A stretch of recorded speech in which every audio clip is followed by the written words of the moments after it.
find tonight's performance fun and enjoyable. Before we begin, we'd like you to know that behind these performances is an activity directed by one individual. And everything that you see, including the play and the music and the artwork, is directed and a reflection of that one individual. So, enjoy the show.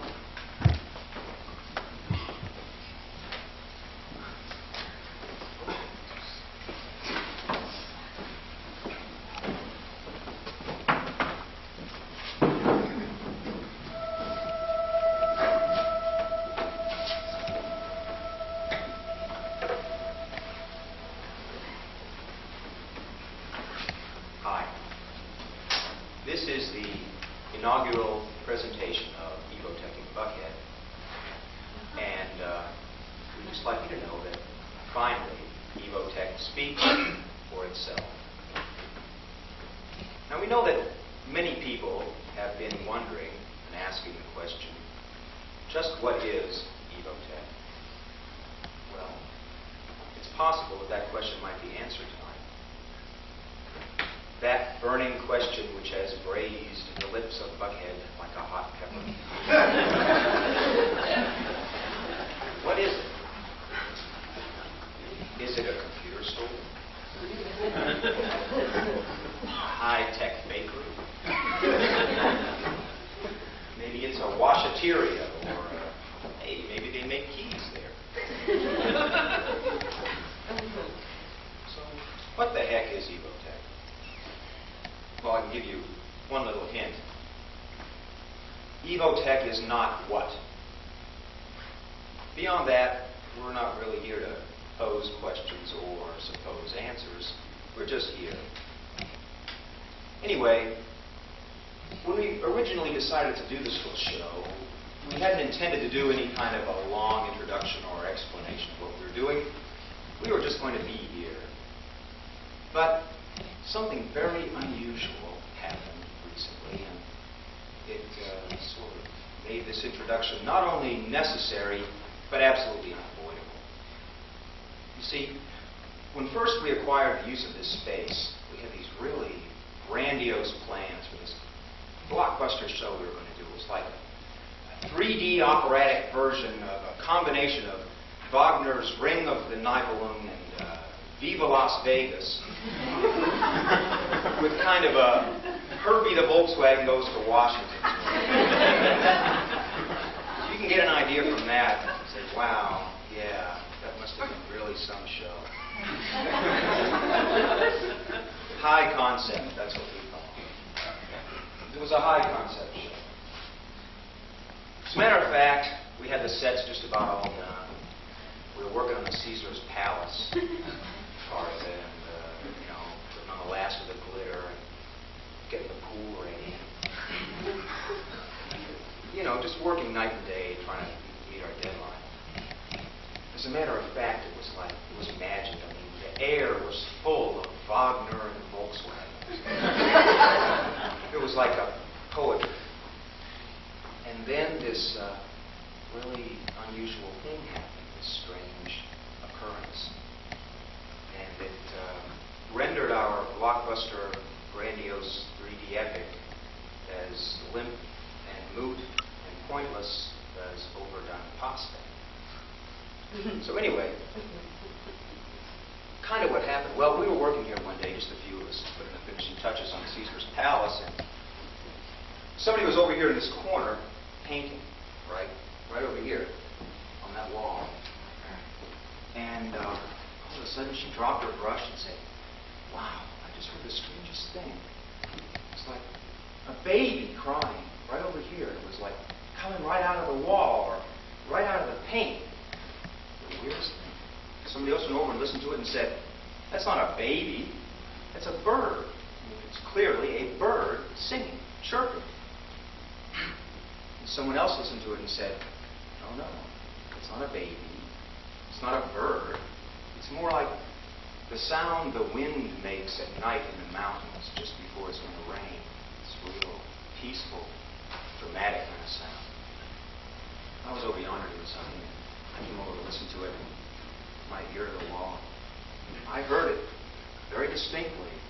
And it wasn't the wind, and it wasn't a bird, and it wasn't a baby.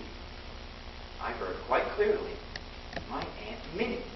She was saying, my, pecans are so large this year and very easy to shell.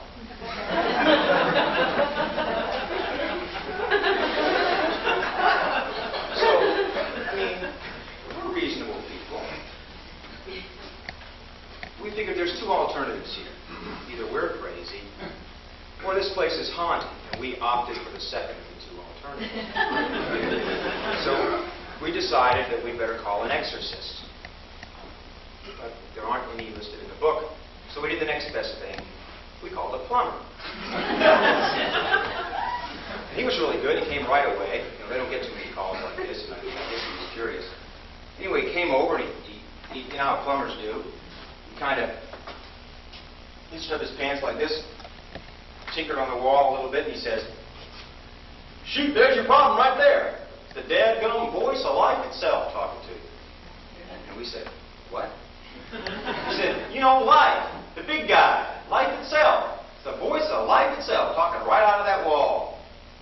And we said, "Wow. What can we do about it? I mean, we got a show to do here. We can't have this random interruption, you know, at any point breaking the dramatic flow. I mean, you know, just when Herbie's about to rescue Broomhilda from the evil bookies." And he says, "Well, if it was me, I'd tear out that whole wall and start all over again. That's what I'd do." So we figured, well, what the heck? We don't have much of a choice. So we started thinking about how we were going to go about tearing out the wall. And all of a sudden, no sooner had we started this consideration of tearing the wall apart, everybody heard this voice, the voice of life. But instead of speaking in different voices to everybody, it was in one clear voice, and it said, "Psst, hey, I got a better idea. I promise not to disturb your show if you make 2 little changes." So our backs were against the wall. So we said, "Okay, what are they?" He said, "First, build me this little door, kind of this little room. Doesn't have to be very big. I'd like a yellow door." I said, "Hey, no problem." And he said, "And the second thing is, I'd like you to just ditch that awful, horrible show you're planning to do and do this instead." He handed us this script. If you could call it a script, it was more like a big ball, kind of. Didn't have any pages. It was just kind of this big ball, like you figure, you know, maybe it was under his bed or something. This big ball. So just do this exactly the way I've written it, and I won't disturb your show. He said, "Well, all right, we'll try it." So we stayed up all night rehearsing it. We got it down pretty much, we think, the way it was written, and it sounds like this. Hey!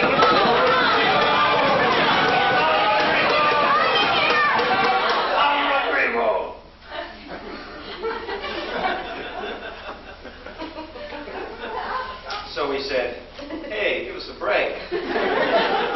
Nobody's going to understand that. We want to charge money for this thing."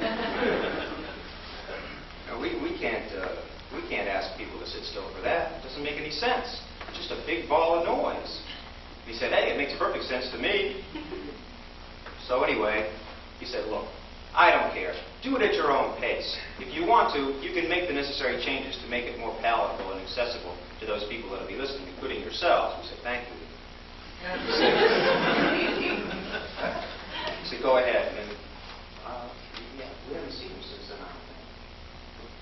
So we took the ball of noise, and we did what any good human would do. We turned it into a string of noise. And that's it.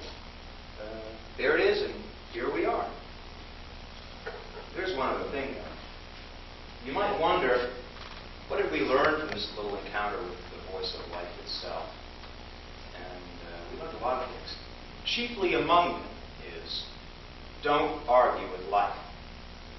Because he's much bigger, much smarter, much faster than we are. Not only that, he knows everything you're going to say and do before you know. Which makes it real hard to make a point, you know what I mean? The other thing is, we began to notice that you can hear this voice at the most unusual times and in the strangest and most unexpected places, even when you're all alone by yourself. So, keep your ears open. You'll hear it.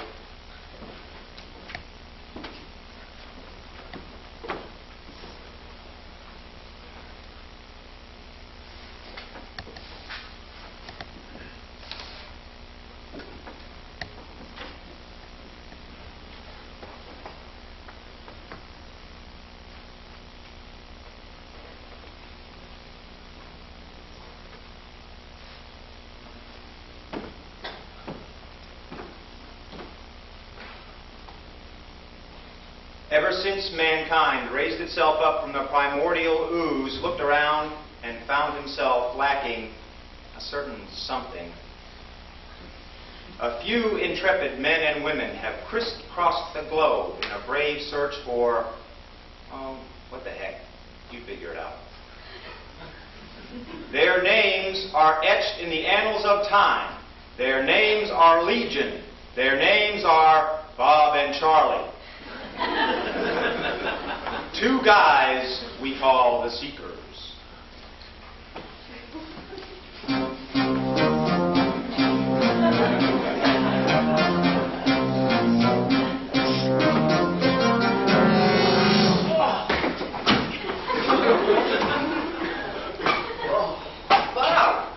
Bob. Boy, you know this mountain climbing, it sure builds up an appetite. Yes, it does. Say, we got any more of that bee pollen left? Beef pollen? No, we've got beef jerky and we got some Spam, but no beef pollen. Did I neglect to tell you that I switched the Spam and beef jerky for bee pollen? Bee pollen? You mean I've been carrying around 80 pounds of bee pollen? Correct. Charlie, we have walked 3,000 miles to get to this mountain. And we spent 2 weeks climbing to the top. I wore out 5 pair of hiking boots already. And I've got a blister on that foot the size of Stone Mountain. Come on, Charlie. You know, it's not that much further to the sacred cave of Al-Muchi. Read about in the occult daily times. Come on. It's not too much further. Nah. Not until you tell me why we're looking for that cave one more time. Just for me. Well, sure, Bob. It's simple. The meaning of life. The answers to all the questions, everything that man has ever wanted to know since the beginning of time is in that sacred cave of Al-Muchi. That's what it's all about, Bob. Oh, my blister! Sorry, Bob. Take it easy. I'll tell you what it's all about. You're born, you suffer for a while, and you die. There's got to be more to it than that, Bob. Gee whiz, come on, it can't be a whole lot further. I know that sacred cave's around here. I know we're zeroing in on that baby right now. You know what I mean? Come on, we just don't have time to mess around.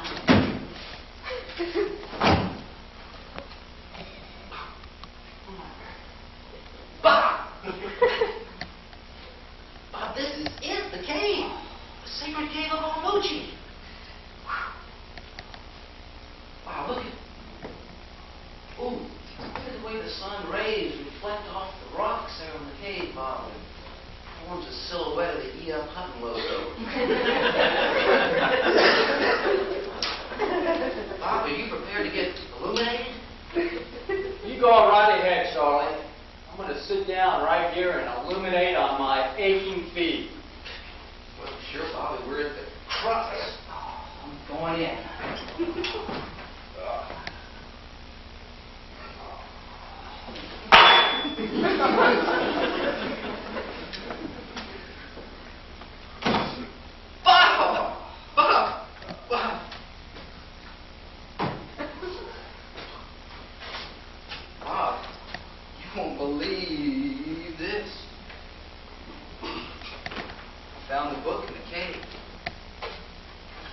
This has to be the book.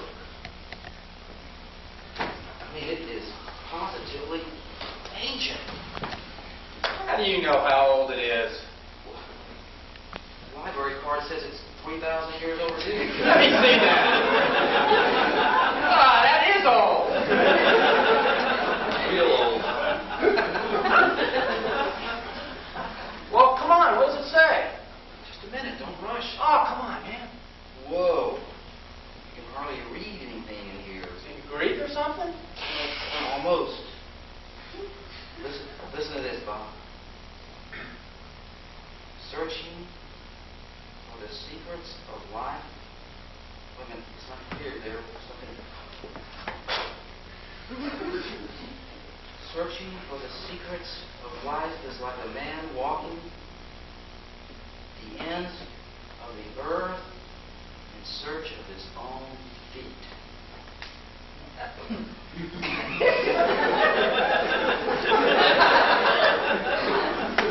Charlie!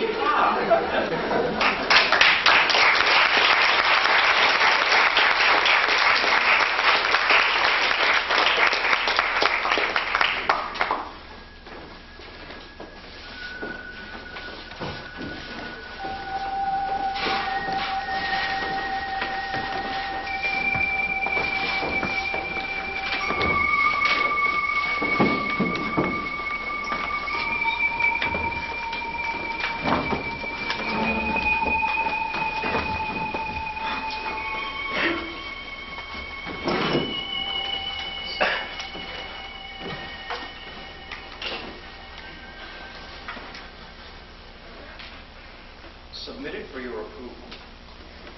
2 couples. 4 very normal, very ordinary people. They're connected. They've been friends since school. They know each other very well.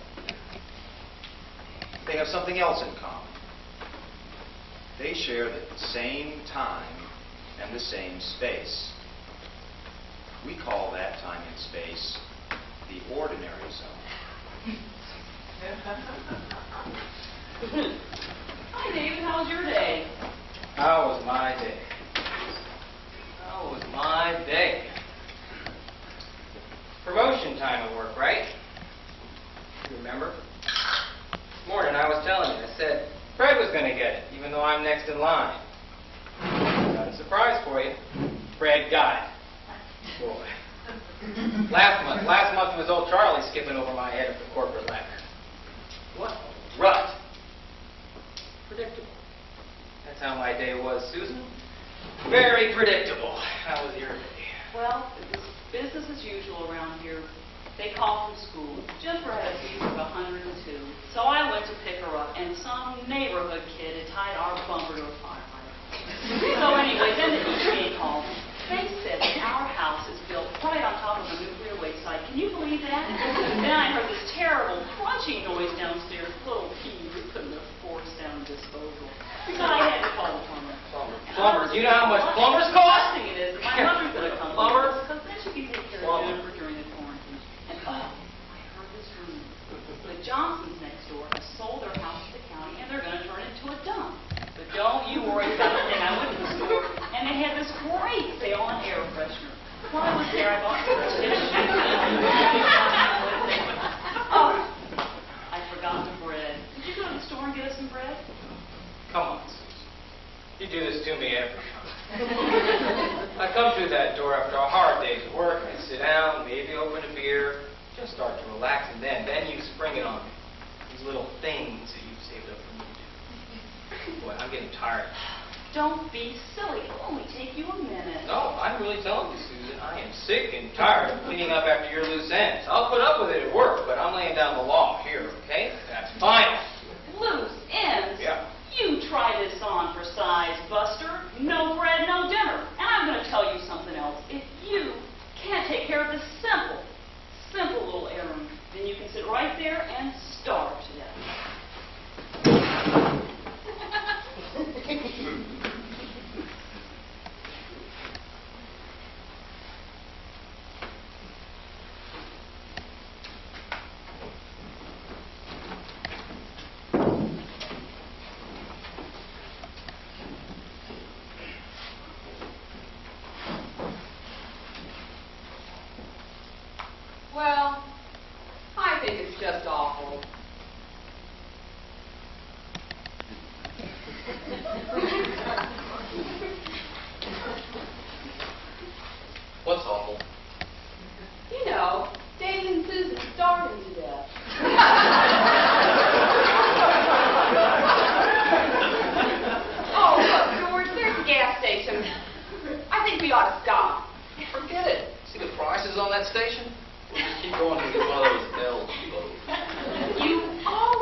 signs, 40 miles down the road. Come on. And besides, I know when we're on E.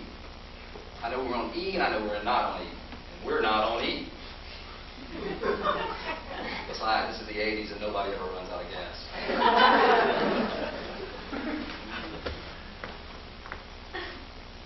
If we don't have to make any unnecessary stops, we'll be in Denver by noon tomorrow.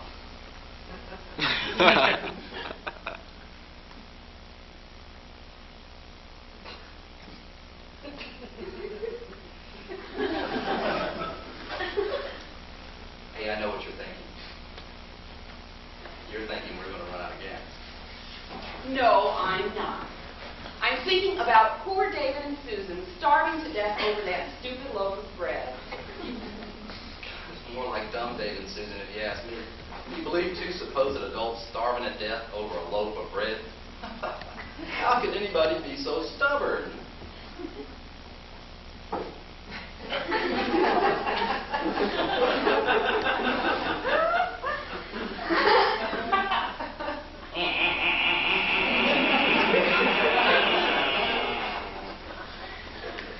What's wrong with the car, George? What's wrong with the car, George? I think we're out of here.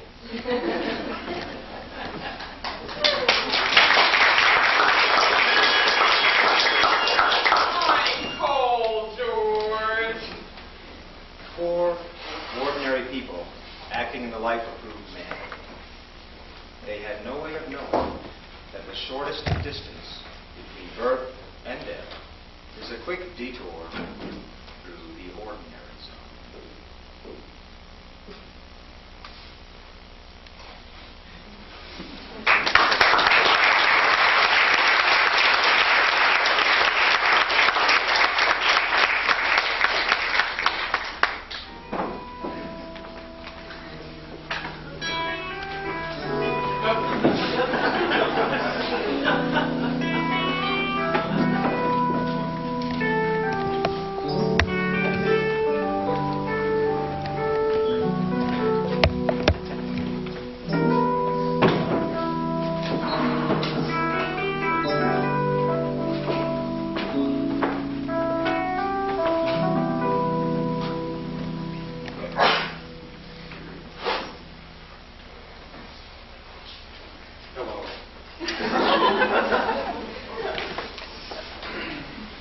I'm here to help you cope in today's troubled times.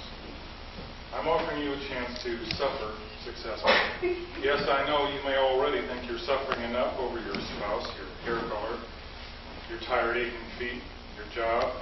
But you may be suffering hard, but you could be suffering smart. Probably the biggest single key to suffering successfully is repetition. Just think about it. The next time a friend of yours gives you a snub and you let it go with, oh, that's just Harry, that's the way he is sometimes, you're missing an opportunity.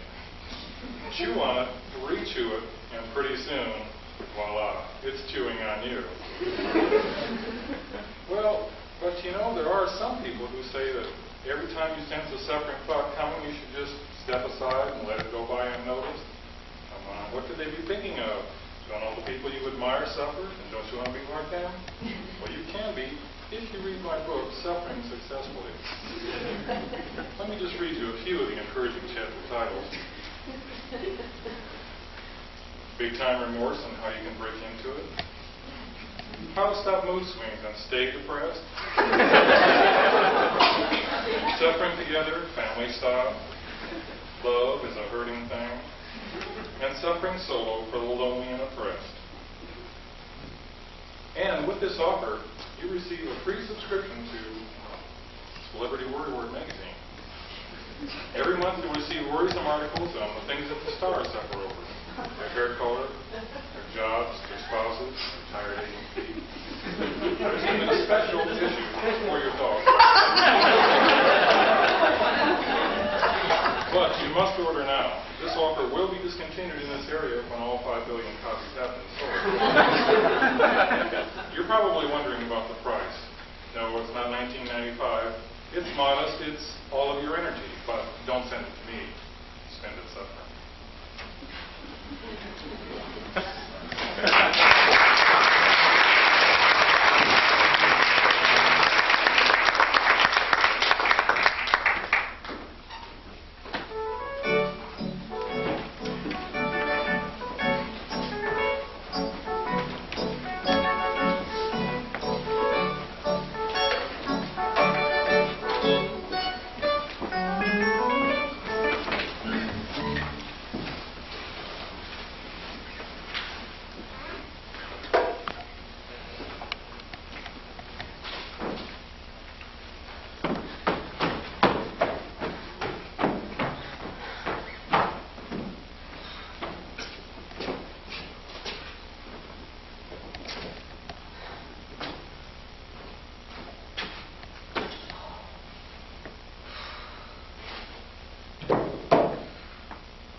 Yes. I heard it's supposed to rain tomorrow, though. Is that what the paper says? Rain? Yes. Oh. Mind if I have a look? No.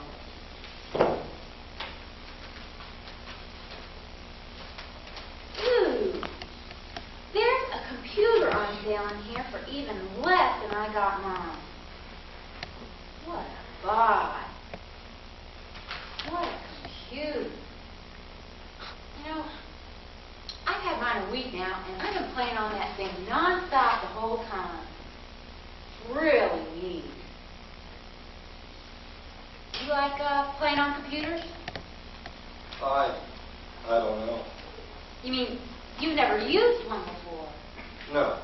Oh, it's real interesting how they work. You see, information is entered and stored in specific places in its memory. And then you can enter something like a question, and it'll respond either yes or no as the questions run through its built-in on-off circuit. You follow me? Yes. Well, if the data isn't already in its memory for it to go into this yes or no mode, it can't really do anything. It just, it says insufficient data. I don't know. So, mostly what a computer's doing is just responding like yes, no, and I don't know. You see? Yes. Well, I was thinking about all that, and it struck me the other day. Isn't that a lot like how people operate? I mean, the built-in on-off circuits, and the data in memory, and the switching from yes to no to I don't know. I mean, God, that's it. That's how everybody works, isn't it? No.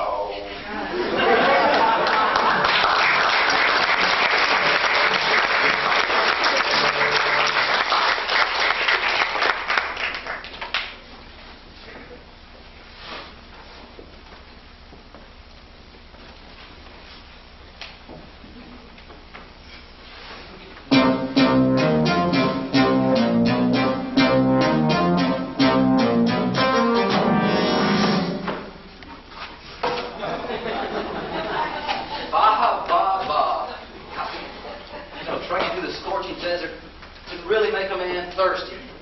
You have any of that celery juice left so I can wash down this bee pollen? Celery juice? No, we've got some iced tea, but no celery juice. Did I neglect to tell you that I took the liberty of Sharon? Maybe I didn't mention it. We spent 2 months on a leaky freighter to get here. And we crawled through this scorching desert for 2 weeks. I ran out of water 2 days ago, and my tongue starts to feel like sandpaper. Would you spare a sip for your old buddy? Bob, I told you you have to conserve your water. If I've told you once, I've told you 1,000 times that moderation is the key to any successful enterprise. How come we always had to use bottled water to do the dishes with? It's just more efficient that way, Bob, and I don't want to hear nothing about it. Okay? Hand me your candy. No, just the cat.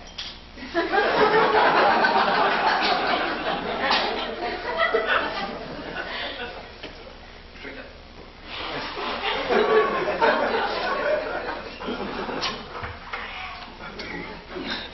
It's a spot. You know, Bob, the answers have to be out here somewhere. Away from civilization. Nature in its purest form. It's just, I could just almost take this right over the next dune. Come on, let's go, okay? Whoa!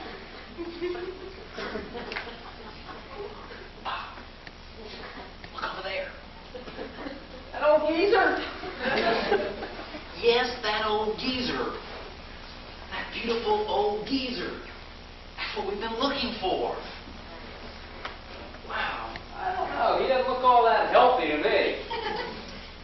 Of course he doesn't look healthy, Bob. He's been dragging himself around the scorching desert for years, abusing his body so he can reach a state of inner perfection. I mean, look at him. He's so serene, so quiet. I mean, look at that condition. That body symbolizes everything we've been looking for. Gosh, he does look kind of serene, doesn't he? Just don't get too close. I mean, you got to be careful with this one. Gosh, I mean, we're here now. How are we going to cash in on it? Well, I've heard just by being in close proximity to someone like this can produce Oh, you mean like amazing results. osmosis? Yeah, Bob, kind of like the osmosis. How about if I touch you? Bob, come on, please. People go through years of preparation just to get within a few feet of this guy. You can't just walk up to him and slap a hand on his Oh, we've come too far. Let's just go for it. I just want you to be very careful no matter what you do, okay? Please. Mr. Guru. Mr. Guru, sir.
Interesting things about this story is that maybe it could be happening right now. At the very tip of the South American continent, there is a tribe of Indians called Araucanos.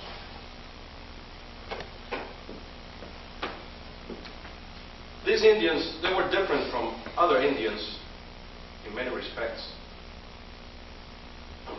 One of them was that because they were in this small valley, isolated from the rest of the other tribes by the awesome heights of the Andes, they did not engage in the practice of war. They had no weapons. Also, they didn't have to work too hard to make a living.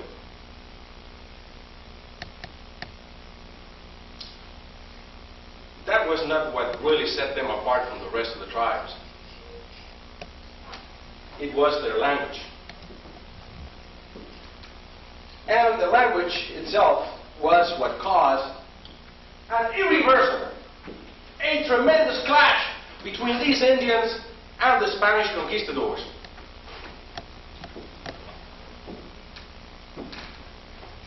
They have a very simple, strong language. And the words are divided into mainly two groups. One of them, they are simple words to describe, let's say, walking, running, talking. And those words, those simple words, they only have one tense, those words. And the tense is something like our present, with a little bit of a future in it. So for example, when they would say, I run, or I'm going to go on a diet, that would mean that they would either run right now, or that they were about to run immediately. So you see, there's no relationship between that kind of present or small future to our future.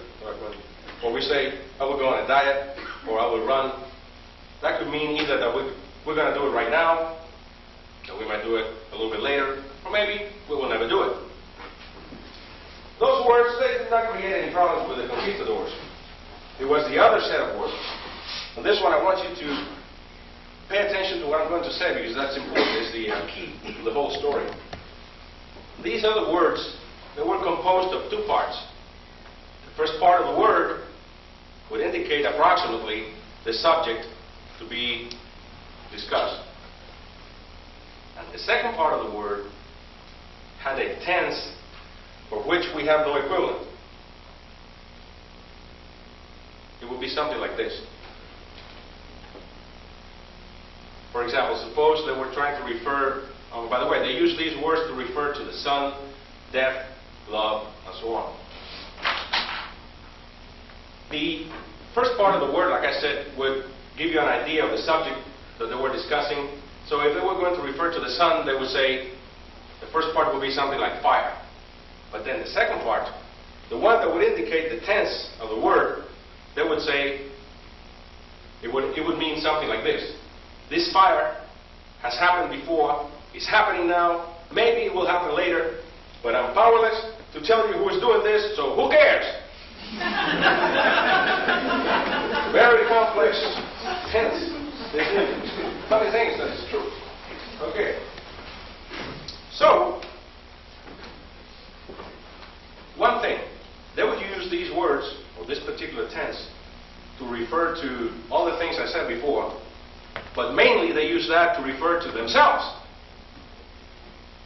So, in that Indian tribe, you didn't have the equivalent of Joe or Peter. They had no names. So you could not go up to one of these Indians, the Aracanos, and say, what is your name?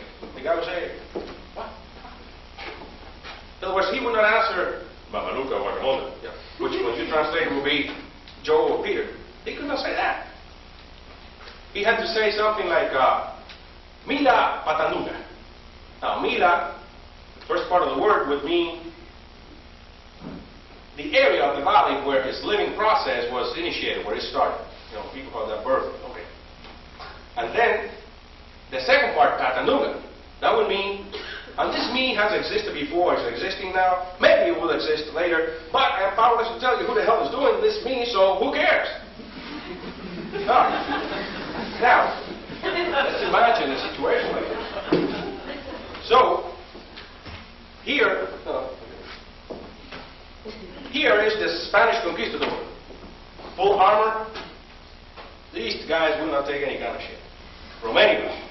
So he was there, his troops right behind him, everybody ready to go. So he would be right here. Then in the middle, there would be this interpreter. The interpreter is a funny guy, so he would be there, ready to translate from here to there. And then here will be the wise old man of the tribe. Okay? By the way, these wise old men, they had only one function in these tribes. They were not supposed to be like rulers, because they couldn't care less. These guys were happy groups, no problem. They were wise and they were old because they were old. And they were wise because everybody knew they were wise. So that's it. Why? Not because anybody elected them or anything. And then the main function of these wise old men was to keep the purity of their language. You know, like Webster. So then the wise old man, that's what he said. Who's in charge? I want to talk to him. So then here he was.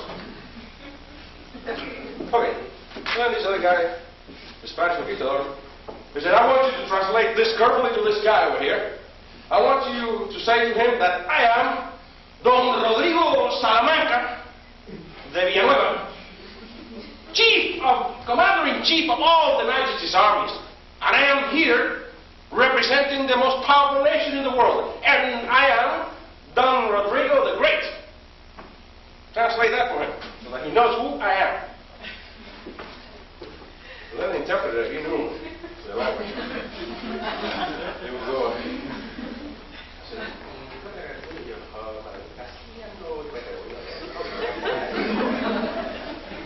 so then they...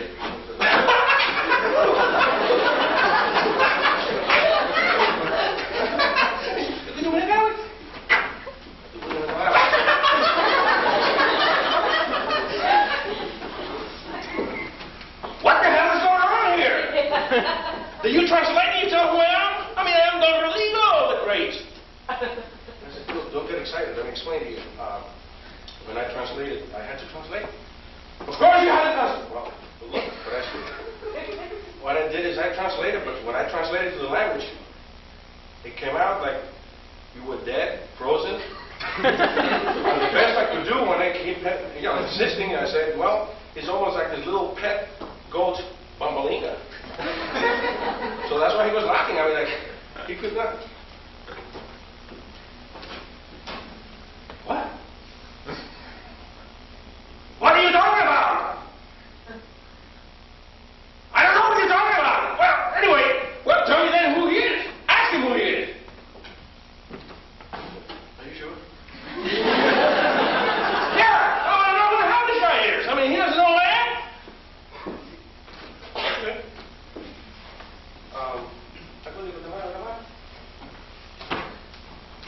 Mira, perdón.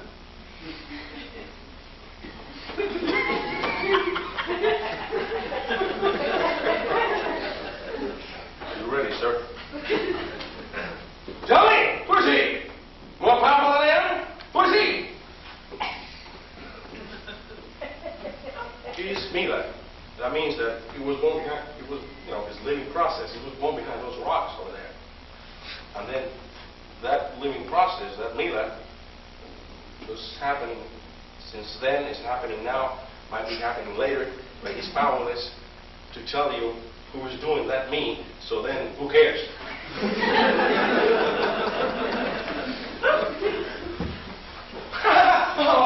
I got it. I'm talking to the wrong guy. Right, this is a village idiot. This guy doesn't know shit. No problem. Okay, listen, I want to talk to the guy in charge. Come on, bring me more people here. I want to talk to them. Needless to say, by the way, this is half of the story. Needless to say, that Don Rodrigo kept talking to different kinds of Indians. Little guys, medium, all kinds of ages. And every time he would ask him, who are you? The Indian had to say, well, the first word would be Mila or whatever it was, rocks or trees or whatever happened to his mother been when. And then the second part was Patalunga. So then Don Rodrigo, many things were happening to Don Rodrigo, by the way. Let's not take Don Rodrigo lightly. But then he just told the truth. Like, get the hell out of here. I don't understand these people. I mean, what the hell? So let's go, with the troops. And they said that he muttered to himself, shit, I don't know who these people are. They don't even know who they are. How can I communicate with these people if they don't know who they are? Shit, not even religion can do anything with these people. They're not even baptized. Forget them. Well, that's not the end of the story. This was a hell of a shock to Mr. Don Rodrigo. So, they walked horse march right through the valley. 2 hours. Everybody's sweating and cursing.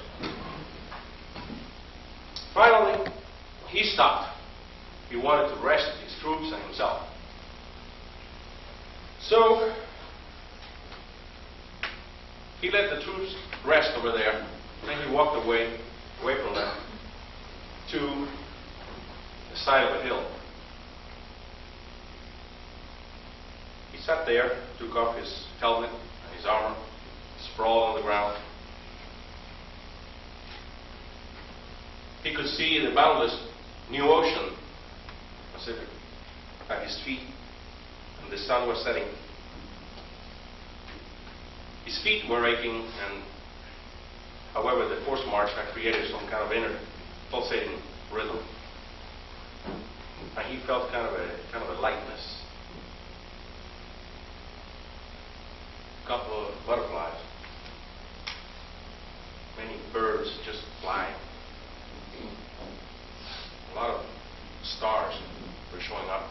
As you know, looking into the center of the Milky Way there, you know that. A lot of stars in the southern hemisphere. And then all of a sudden, faintly, you began to hear the sound of flutes and drums coming from the valley. Very faintly at first.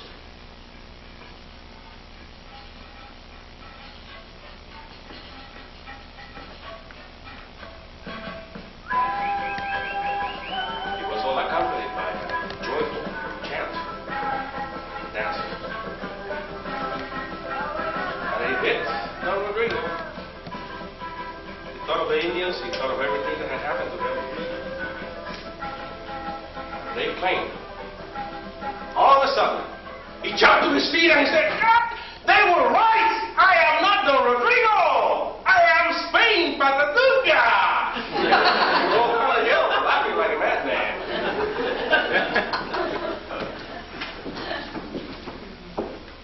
By the way, Don Rodrigo never said his name again.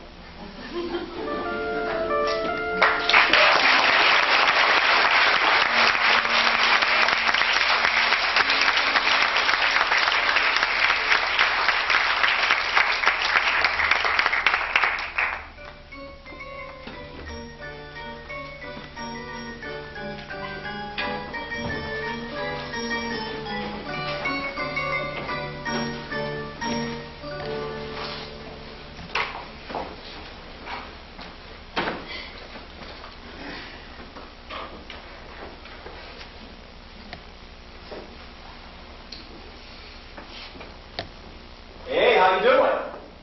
Reading Celebrity Warrior Awards, huh? Ooh, what a magazine. I love it. Is this the issue with the article about Marla and Perkins?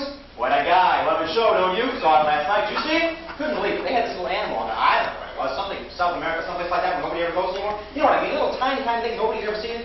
Little itty bitty thing, maybe an inch long. Big, giant teeth. Little tiny animal. All it did was eat. Look at food. Eat. You couldn't find any food. It started maybe, I don't know, 20 minutes. If you couldn't find any food, it would just lay right over and start taking some feet up. He had to eat all the time. Eat. Look at food, eat. Look at food, eat. You know what he said? All I did was look at food and eat. You know what I mean? Did you see it? You didn't see it, huh? Hey, how you doing? You see Wild Kingdom last night? I couldn't believe it. They had a little animal on there. I don't know what it was. Some kind of little mouse or something. It had big giant teeth. All it would do was look for food. If it got some food, it would eat it. Then it would go look for some more food, then it would eat that. It would eat. Look for food and eat. Look for food and eat. Look for food and eat. That's all it did was look for food and eat all the time. If it didn't eat all the time, it would starve it. You know what I mean? Did you see it? Hey, how you doing? Say, did you see the Wild Kingdom last night? I couldn't believe it. They had this little animal on there. I don't know what it was. Maybe that big. Had big giant teeth, little tiny eyes. All they did was eat all the time. Eat.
you've got to be tranquil and quiet, and if you really listen, you can almost hear the desert talk to you. Water! You've got the water. Water! Yikes! What is it? It's a man. It's a thirsty, dying man. What's he doing here? I don't know. He sounded like he needed water. Yeah, that's it, water. Okay. Hey, bud. No problem. Wow, you look bad. Water! You can't die here. Get up. Come on. Easy does it. We've got tons of water. Water! Take care. Here, Okay. water. Oh. And water. Water! Here we go. Lots of water. Water. Just drink up. Whoa, not so fast, though. You might get sick. Just take it easy. That's it. That's good, huh? What? What's wrong? What is it? Warm. Yeah, it's warm. I don't want warm water. I want cold water. Oh, we gave you exactly what you asked for. What do you mean you want cold water? Well, no. See, what I want is cold water, and this is warm water. I really like some cold water. Do you have anything cold? Wait a minute. I don't really think you know what you want. No. What I want Let's is get out of here. Leave this I want one cold more. water. How about, do you have any ice? A glass.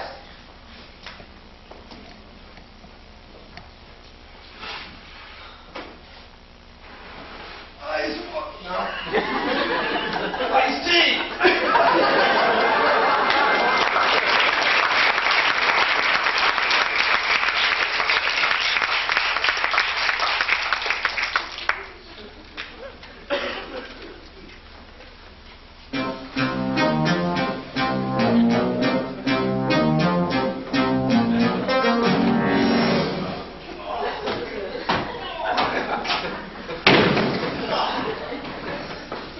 Bob, careful with my suitcases.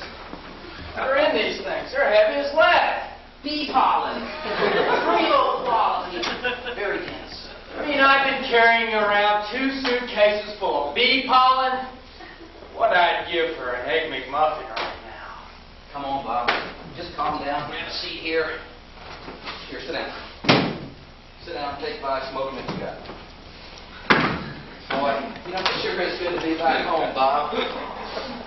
Seems like we've been trucking around the world for years and years and years and years. 2 years, 4 months, 7 days, 3 hours, 45 minutes, and 17 seconds. Well, I guess things didn't go as we originally planned, but hey, we're home now. You know, the amazing thing is, what we were looking for is right here in our hometown, right under our old nose. And if I'm not mistaken, this map that Dr. Chan gave us is going to lead us straight to the secret door. I know we've been out putzing around a lot, but this is going to do it. Let's see. It's a little vague. You know, it's kind of murky in this block of town. But, let's see. Wait a minute.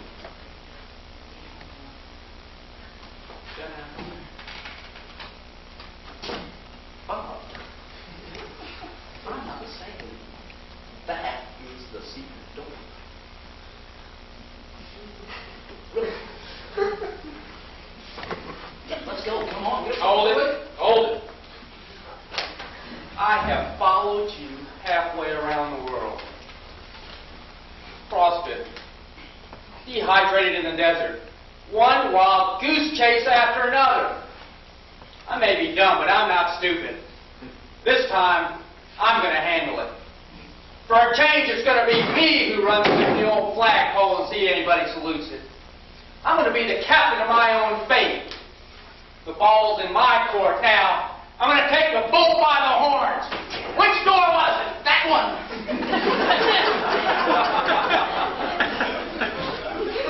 Hardball time now.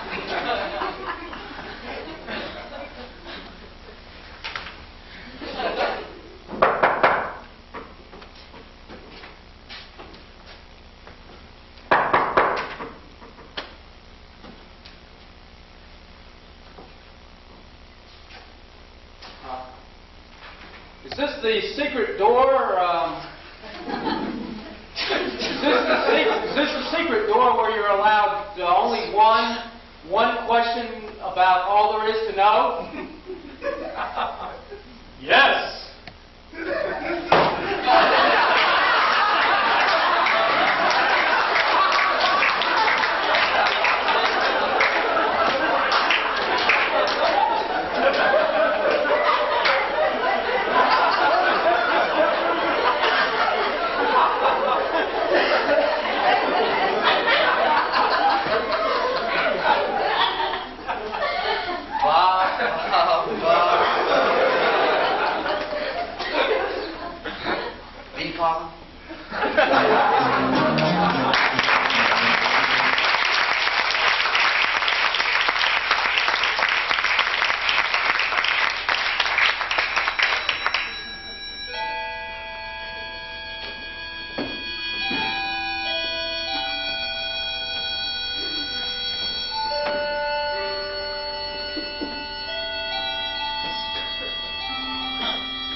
Let's get serious for a moment about a very important subject, shall we? The subject is fun. Now, some of you might have noticed that we have advertised some of our programs with the phrase, activate the fun centers in your brain. Well, we feel that this idea of fun might require a little elaboration. At first, we considered discussing the history of fun. And while I must admit it was fun researching it, we found it a little too highbrow for our purposes tonight. And then someone suggested that we take the scientific route. That is to say, that fun is a tiny atomic particle, first isolated and named by the unknown physicist Emil Funiculum. But we were concerned that there might be a few unknown physicists in the audience tonight, and they would know we made it up, and we would feel funny. So finally somebody said, hey, gang, let's let our hair down. Let's face facts. The crux of the issue is that while we can be certain that we'll have fun, how can we be sure that they are going to have fun? That is the bottom line. And I know what you're thinking. You're thinking, huh, how come these guys know so much about fun anyway? How come we know so much about fun? Because we have some. That's right. We have some fun. And we brought it with us tonight. In fact, we've got so much fun, we're giving it away. That's right, folks. The guys at the factory goofed. You wouldn't believe how much fun we got piled up back here. Say, how much fun have we got back there? Tremendous amounts! That's right, ladies and gentlemen, boys and girls. Tremendous amounts of fun we've got, and we're giving it away to you tonight. So make sure you take some of this fun home with you when you leave. Hey, I hate to have to carry all this fun home in my car. And boy, I've got a really big car. Listen, whoever said you can never have too much fun never saw a bunch of fun like this. Matter of fact, having all this fun is beginning to interrupt our normal daytime activities of whining, moaning, complaining, and weeping. So please, take some of this fun home with you when you leave tonight. And hey, don't worry about us, because there's plenty more where it came from.